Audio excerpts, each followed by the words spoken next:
Deus está aqui neste momento, sua presença.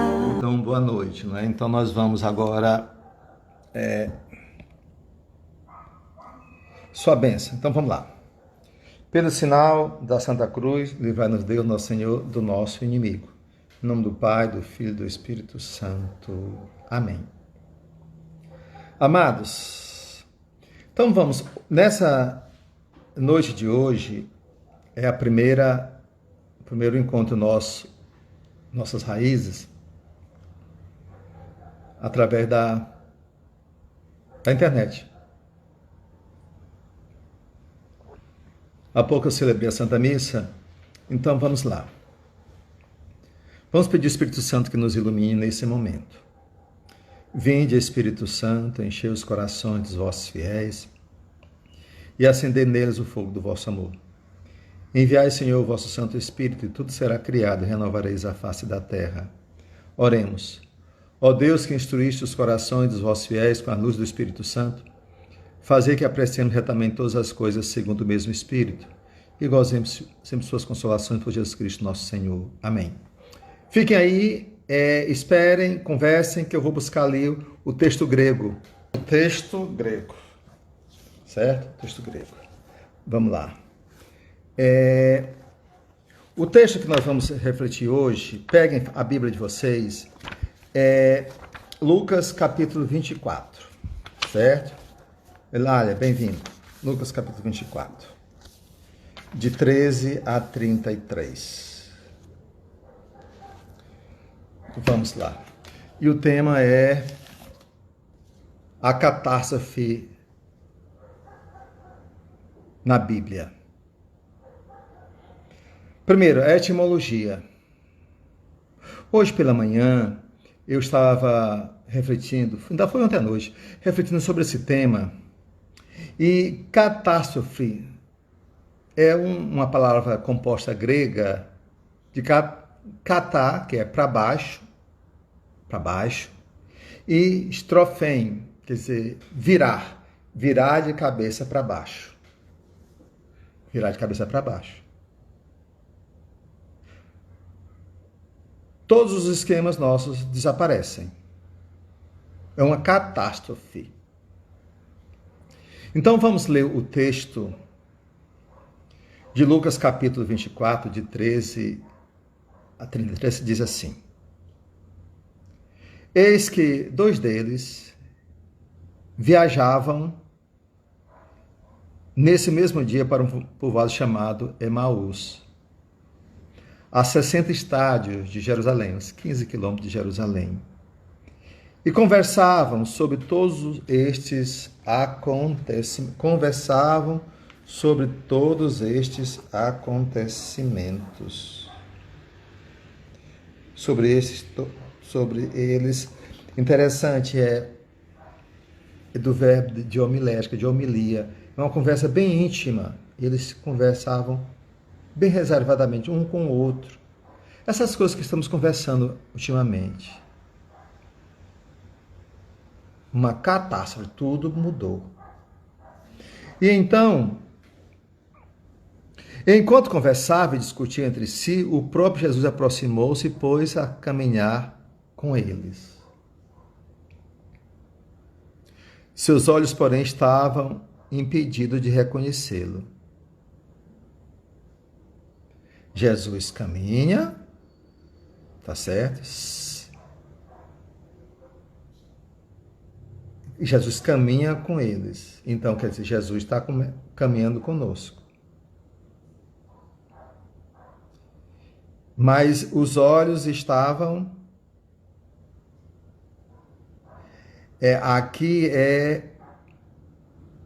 estavam fechados. Não conseguiam reconhecer o Senhor. É próprio da catástrofe justamente fazer com que eu perca a visão, que eu não consiga perceber o que está acontecendo. Porque estávamos habituados a um esquema, de repente tudo muda. Catástrofe, vira de cabeça para o ar. E aí, Jesus diz: que palavras são essas que trocais enquanto ides caminhando? Que palavras são essas? É o versículo 17. Ave Maria, cheia de graça, o Senhor é convosco. Bendita sois vós entre as mulheres, e bendito é o fruto do vosso ventre, Jesus. Santa Maria, Mãe de Deus, rogai por nós, pecadores, agora e na hora de nossa morte. Amém. E eles pararam, como que o rosto sombrio. É o rosto do pessoal hoje, sombrio. Por que está sombrio? Porque não está enxergando.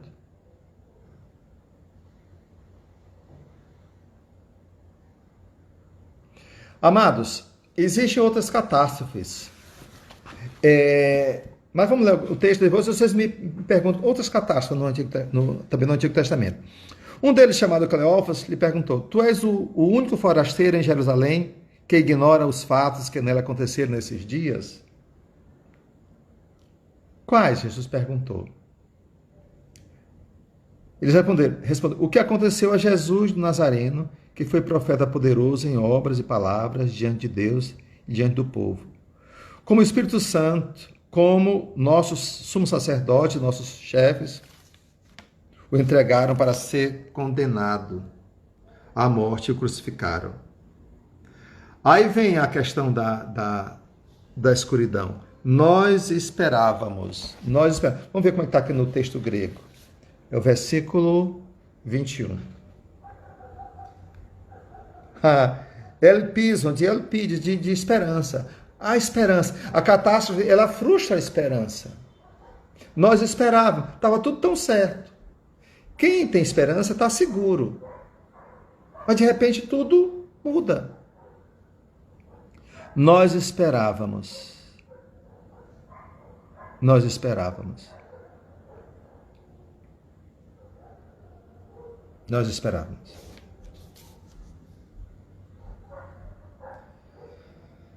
Nós esperávamos. É uma coisa interessante, não sei se vocês estão percebendo assim, que a catástrofe faz com que apareça a vulnerabilidade. Vulneráveis. A vulnerabilidade. Está todo mundo vulnerável. Está todo mundo vulnerável. Aparece a vulnerabilidade. E quando aparece a vulnerabilidade, há um desassossego. E o que pode acontecer no momento de vulnerabilidade? Os conflitos. Cada um, então, procura ver, assim, culpados. Quem são os culpados? Então, na catástrofe, no Antigo Testamento, logo se via quem é o culpado. Quem é culpado? E aí precisaram encontrar um culpado. Olha só, a primeira catástrofe na Bíblia é o Gênesis capítulo 3. Lá do pecado de Adão e Eva. Lá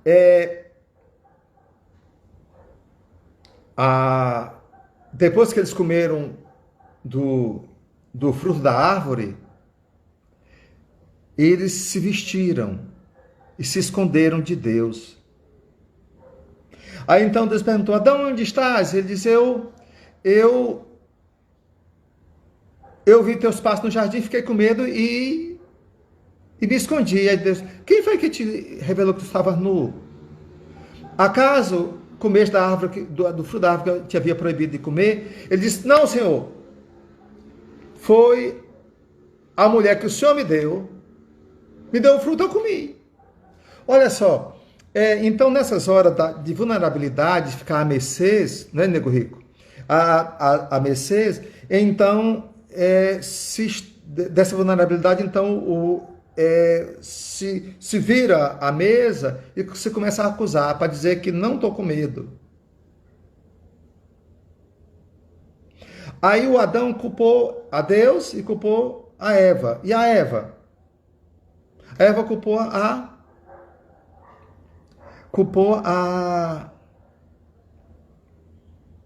serpente.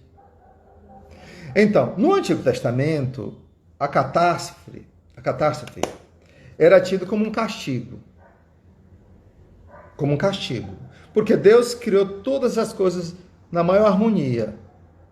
E quando algo errado acontece, foi culpa de alguém. Vamos culpar quem? Tá certo? Colocou a culpa no outro. Mas olha, uma coisa interessante no Antigo Testamento, há um esquema. Vamos lá, me ajudem. Vamos lá. Uma graça. Tem sempre uma graça, tá certo? Tem sempre uma graça. Por exemplo, a criação, o paraíso. Aí depois tem um pecado. Um pecado. No caso aí, o pecado original. Aí tem um castigo. Qual é o castigo? A expulsão do povo de Adão e Eva do paraíso. E fica aí não. Tem um quarto movimento. Eles não morreram. Tá certo? Então tem sempre assim.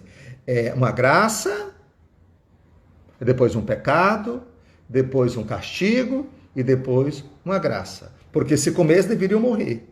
E não morreram. A gente pode ver o dilúvio. O dilúvio também. A graça. O povo se espalhou, se multiplicou. E qual foi o pecado? O pecado justamente porque eles se tornaram poderosos, deuses, os deuses se casaram com os humanos. É lá uma história, lá no capítulo 6, e Deus se arrependeu. Decretou o dilúvio, o castigo. E aí teve a graça. Noé escapou. Um novo começo. Guarde isso. Então, o Antigo Testamento vai ser sempre assim. O terceiro ponto, o terceiro texto que eu queria ver com vocês, assim, é lá da Torre de Babel.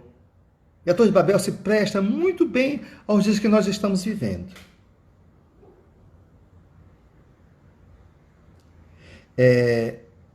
O texto diz assim, Torre de Babel é o Gênesis capítulo 11. Vamos pegar lá, Gênesis capítulo 11. Gênesis 11, voltando lá para o início da Bíblia. Diz assim, Gênesis capítulo 11. Eu vou ficar andando de um lado para o outro. Gênesis capítulo 11. Diz assim. Gênesis 11. Diz assim. Todo mundo se servia de uma mesma língua e das mesmas palavras. Então, essa é a graça. Tá certo? É a graça. Rômulo, você está perguntando se somos nós culpados por alguma dessas catástrofes. Vamos lá, depois a gente vai... Vocês estão colocando essas perguntas e vamos lá. Então, escutem. Como os homens emigrassem para o Oriente, encontraram-se no Vale de Sanaá e aí se estabeleceram. Disseram um ao outro, olha só, aqui, façamos tijolos e cozamos-los ao fogo. Os tijolos lhes serviu de pedra e o betume de argamassa. Disseram, vinde, construamos uma cidade, uma torre cujo ápice penetre os céus. Façamos-nos um nome e não sejamos dispersos por toda a terra. Então, essa é para a Bíblia, a pretensão do humano, a arrogância do humano. É fazer uma torre que chega até os céus, domine os céus. E depois diz aqui, façamos, não é? Construamos uma cidade, uma torre, façamos-nos um nome, não sejamos dispersos. E de repente aconteceu uma catástrofe. Qual foi? A confusão das línguas. E cada um se dispersou por seu canto.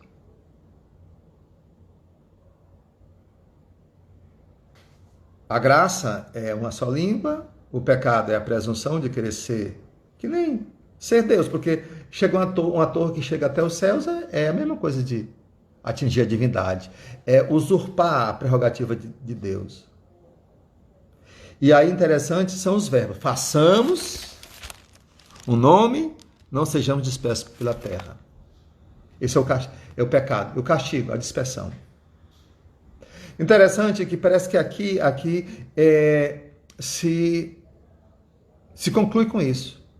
Cadê a salvação? A salvação está no capítulo 12. Eugênia, a salvação está no capítulo 12. Diz assim, Javé disse a Abraão, sai da tua terra da tua parentela, da casa do teu pai, para a terra que eu te mostrarei. Bora aqui, vamos lá. Ave Maria, cheia de graça, o Senhor é convosco. Bendita sois vós entre as mulheres, bendito é o fruto do vosso ventre, Jesus. Santa Maria, Mãe de Deus, rogai por nós, pecadores, agora e na hora de nossa morte. Amém. Então, como é que a Bíblia, no Antigo Testamento, reage a uma catástrofe? A catástrofe da Torre de Babel, que foi a dispersão. Todos os planos dispersos. Parecido com o nosso de hoje. Qual a salvação? Está aqui o texto 12, diz assim, sai da tua terra e vai para a terra que eu te mostrar. Em hebraico, um professor meu disse que esse sai da tua terra e vai, em hebraico é lek leká. O que quer dizer lek leká? Vai para ti mesmo. Então, nessa catástrofe da Torre de Babel, que foi a dispersão, onde está a solução? Entrar dentro de mim mesmo. Sai da tua terra, nós estamos todos desterrados.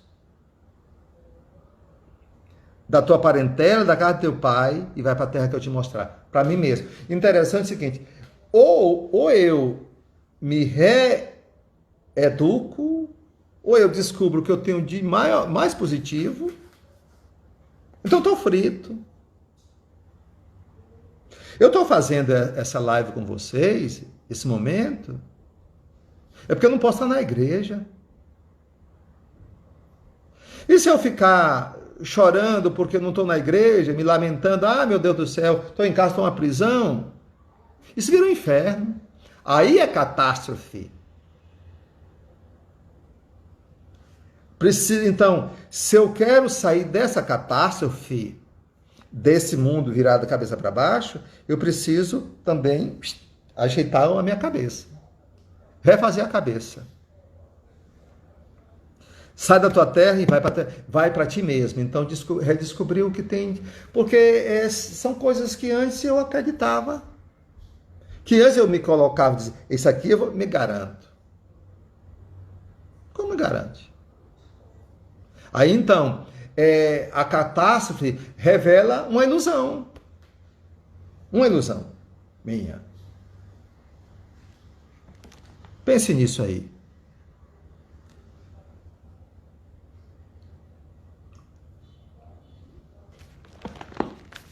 E vamos então voltar lá para o texto, né? Para o texto que nós estávamos meditando, que é do... Isso é com relação ao Antigo Testamento. Tem outras, mas vamos focar aqui. Porque o Antigo Testamento estava muito nessa linha da teologia da retribuição. Deus é bom para os bons e castiga os maus. Tá certo? Castigo.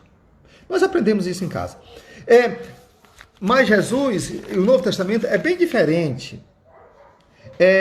Quem me acompanha há mais tempo, percebe, é uma coisa interessante. Quando você pergunta qual foi o primeiro milagre de Jesus, aí foi a multiplicação, ou foi as bodas de Caná. Não. Bem, aquilo foi em João, mas se eu me aprofundar bem nos textos bíblicos, vou perceber que em Marcos, o primeiro milagre de Jesus foi justamente no capítulo 1, quando ele manda, na ocasião estava na sinagoga deles, capítulo 1, versículo 23 e diante. Diz assim: estava na sinagoga deles um homem possuído por um espírito impuro, que gritava, dizendo: que queres de nós, Jesus Nazareno? E vieste para nos arruinar? Sei quem tu és, o Santo de Deus. Jesus, porém, o conjurou severamente, diz: cala-te e sai dele. Cala-te e sai dele. Então, o primeiro milagre de Jesus, e isso inaugura uma nova etapa, até das catástrofes, é mandar Satanás calar a boca. Porque na hora dessas catástrofes, então, vou sempre querer encontrar uma causa, um culpado. Olha, e essa briga toda não leva muito a nada, não. Fica esperto. Jesus inaugura uma nova etapa. Qual é? Ele não questiona, porque as coisas acontecem. Por exemplo, no capítulo 13 de Lucas, 13, de 1 a 5, vamos pegar aí, vocês estão aí. Lucas 13, de 1 a 5. Lucas 13, de 1 a 5. Lucas 13, de 1 a 5. Diz assim: naquele momento vieram algumas pessoas que lhe contaram o que acontecera com os galileus, cujo sangue Pilatos havia misturado com o de suas vítimas. Tomando a palavra, ele diz: acreditais que por terem sofrido tal sorte, esses galileus eram mais pecadores do que todos os outros galileus? Não, eu vos digo, todavia, se não vos arrependerdes, perecereis todos do mesmo modo. Os 18 que a torre de Siloé matou em sua queda, julgais que a sua culpa tenha sido maior que a de todos os habitantes de Jerusalém? Não, eu vos digo, mas se não vos converteis, perecereis todos do mesmo modo. Jesus não... Ou lá no capítulo 9 de João, disseram assim,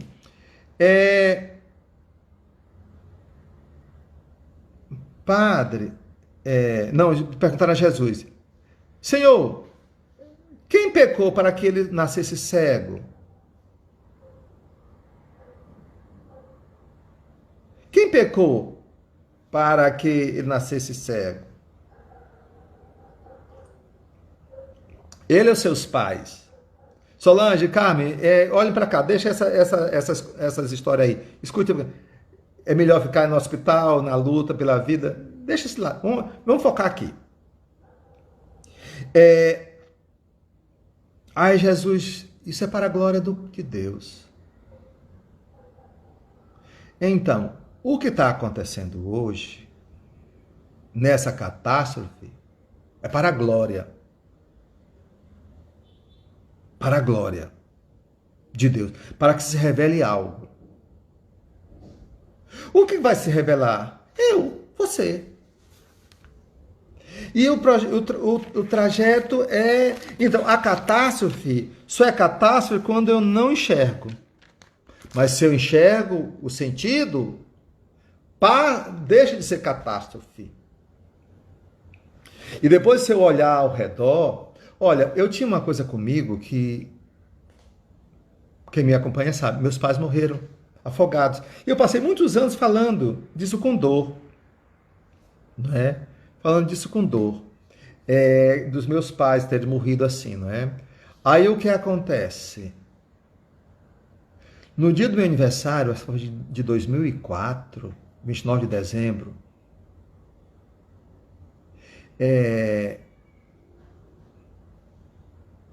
aconteceu um tsunami lá na Oceania. Morreram 300 mil pessoas. Tá certo? Aí, a partir daquele momento, eu nunca mais falei da minha dor. Se a gente olhar ao redor, tanta dor.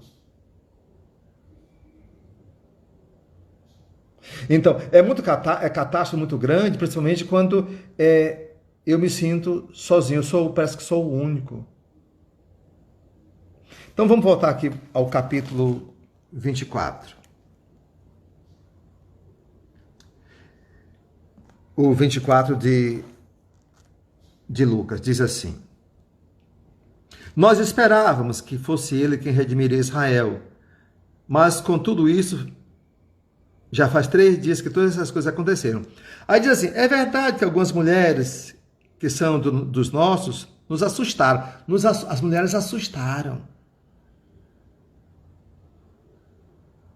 Tendo ido muito cedo ao túmulo e não tendo encontrado o corpo, voltaram dizendo que havia tido uma visão de anjos a declararem que ele estava vivo.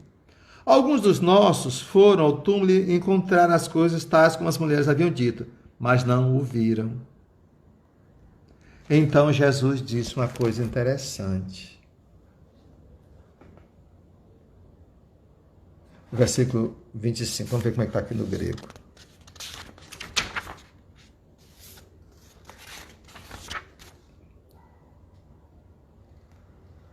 Oh, bradeis, estreitos, duros de coração, tardos, bradeis, demorados a entender. Demorados a entender.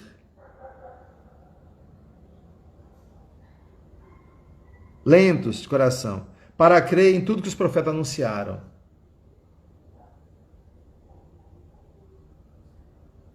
Não era preciso que o Cristo sofresse tudo isso para entrar na glória? Então, como é que Jesus encara o que nós estamos vivendo, essa catástrofe? É preciso passar por isso. É preciso passar por isso. É preciso passar por isso para ter uma glória. É preciso passar por isso para ter uma glória. Diga comigo. É preciso passar por isso para ter uma glória. Tá certo? É preciso passar por isso para entrar na glória. Essa é a palavra de Jesus. Como enfrentar uma catástrofe? Mergulhar nela.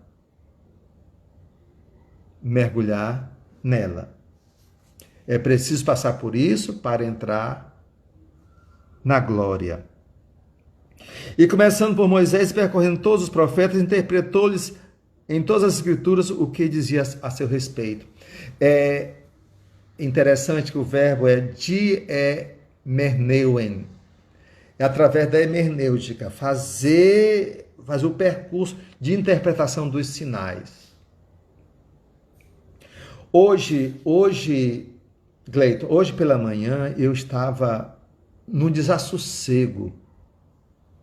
Desassossego próprio, porque eu escuto muitas coisas de vocês, mas estava um desassossego porque eu tentei resolver uma questão no banco, não consegui. Tentei fazer algumas coisas que eu me senti privado, e como se eu tivesse tirado do chão, e era tão pouco.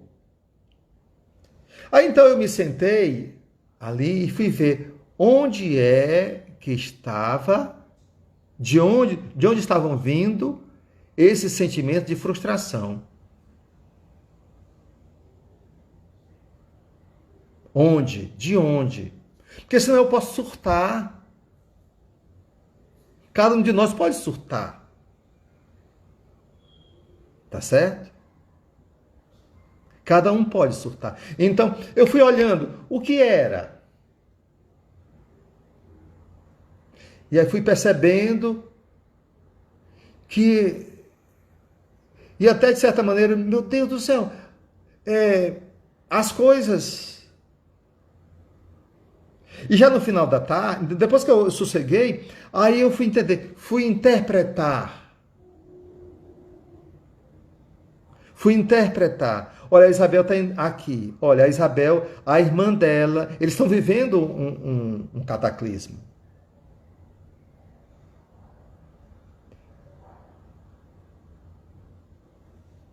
A irmã, vai ser sexta-feira, né? É sexta-feira, eu vou celebrar a missa de 7º dia da irmã dela.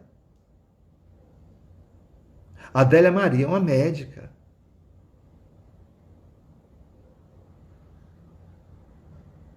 Morreu sexta-feira para sábado. Coronavírus. Médica em São Paulo. E a família não pôde nem velar o corpo. A Adélia Maria foi cremada. Tinha ninguém da família lá. Isso é catástrofe. Muito próximo, muito perto de nós. Não é? É verdade. Isso tem uma razão. Então, não dá para... Pegou onde? Isso não... Né? Então, mergulhar nessa catástrofe. Mergulhar. Como Jesus. É preciso passar por tudo isso. E esse passar por tudo isso, não é porque esteja escrito. Não, é porque a gente só percebe a catástrofe depois que ela está aí. E não dá para fazer diferente. E é impressionante, no final do dia, não é? No final do dia, eu resolvi todas as coisas. Justamente, Constança, aceitar a situação é justamente aceitar no sentido, não é dizer assim, pô, não, é acolher, perceber. Então, hoje eu fui ver o que é que estava se passando comigo. Perceber. Aí veja só, aí Jesus, e começando por Moisés e percorrendo todos os profetas, interpretou-lhes em todas as escrituras o que dizia a respeito dele. Aproximando-se do povoado para onde iam, Jesus simulou que ia mais adiante. Eles, porém, insistiram dizendo... Interessante esse insistir aqui, eu vi o ano passado, obrigaram Jesus a entrar. Obrigaram Jesus a entrar. Permanece conosco, pois cai a tarde e o dia já declina. Então, nas catástrofes do Antigo Testamento, o pessoal conseguia encontrar a consolação quando percebiam Deus presente, Deus agindo, Deus na história. E interessante, Deus se manifesta de maneira muito, muito, muito sutil. E é importante, então, que você descubra essa maneira, essas pequenas coisas.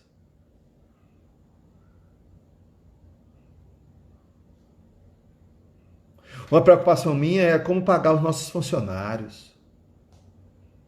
Tem que pagar. Preocupação minha.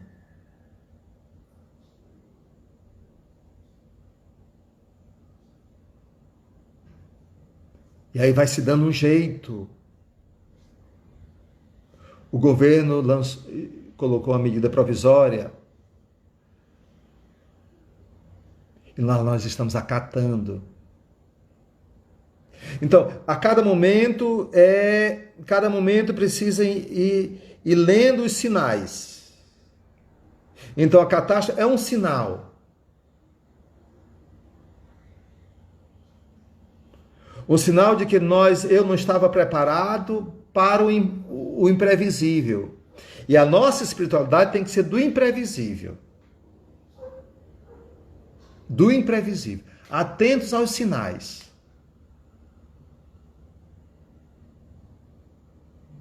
E aí tem que pedir a Jesus, fica conosco, Senhor.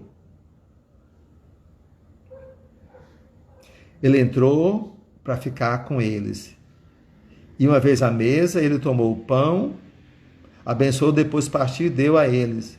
Então os olhos deles se abriram. Vamos então pedir nesse dia de hoje que o Senhor nos abra os olhos para enxergar o momento. Então eu vou deixar vocês, enquanto eu bebo um copo d'água, vocês aí, pensem aí, o que é que essa reflexão de hoje sobre a catástrofe tem a nos dizer? Lembrando, longe de querer explicar tudo. É mais para dar um conforto. Pense aí. Eu bebo uma água e vocês conversem. Pensem, escrevam aí o que ficou deste momento. Desse momento.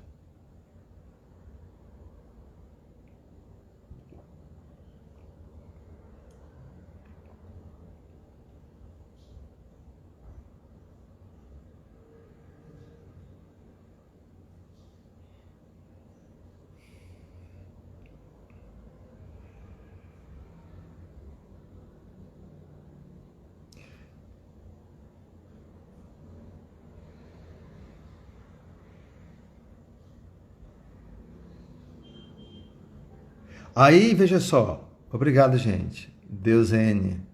Você é da catedral, eu sei. Lelé, você passou por uma situação complicada. Rebeca. Denise. Obrigado. Na verdade, eu estou fazendo isso para estar perto de vocês. Na verdade, eu queria dar um abraço em todos vocês e não consigo, então, através da...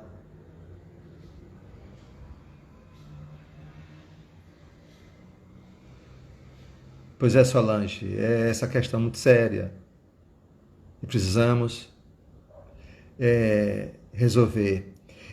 Tem uma medida provisória, e aí então nós fizemos acordo com os nossos funcionários todos.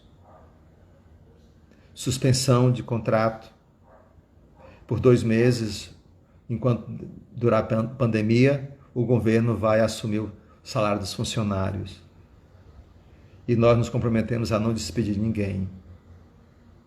Às vezes é só uma parte das despesas nossas. Mas aconteceu, já fizemos isso com os nossos.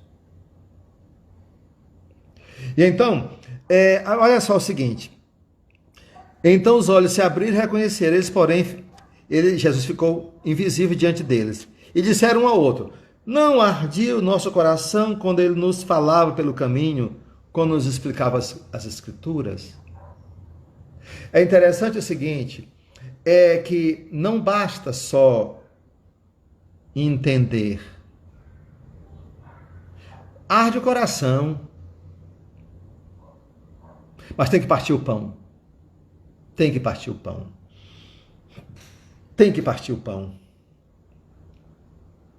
Então, quando o pão é partido, então, vemos Jesus. Então, eu preciso, então, pedir que o Senhor venha morar na minha casa, ficar na minha casa, partilhar do pão, me ajudar a entender bem. E uma forma de entender bem é olhar para a situação dos outros, se colocar no lugar dos outros. Paz. E aí interessante é o seguinte, naquela mesma hora levantaram-se e voltaram para Jerusalém. Então, mergulhar nessa catástrofe, que não é catástrofe, é algo que está aí. Catástrofe é quando eu não consigo enxergar o sentido.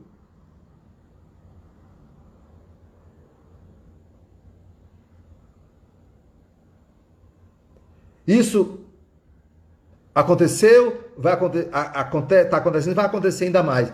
Mas só se torna catástrofe quando eu estou acostumado com a situação e acho que essa é a única possível. Ah, e tem mais assim, só para terminar, tem aquela situação lá no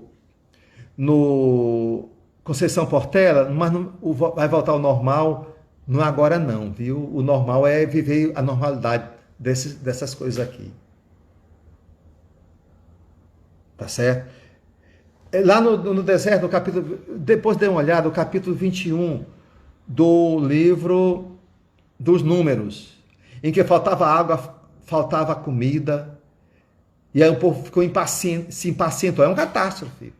Aí disseram assim, a gente podia ter morrido, foi para nos matar nesse deserto que você nos trouxe para cá, já estamos fartos com esse alimento miserável. Foi uma catástrofe. Começaram a falar mal, desprezar Deus e a Moisés. Sabe o que aconteceu? As serpentes apareceram. Ah, é assim. Morreu muita gente. Aí foram pedir a Moisés que intercedesse. E ainda se vier noite traiçoeira, se a cruz pesada for, Cristo estará contigo.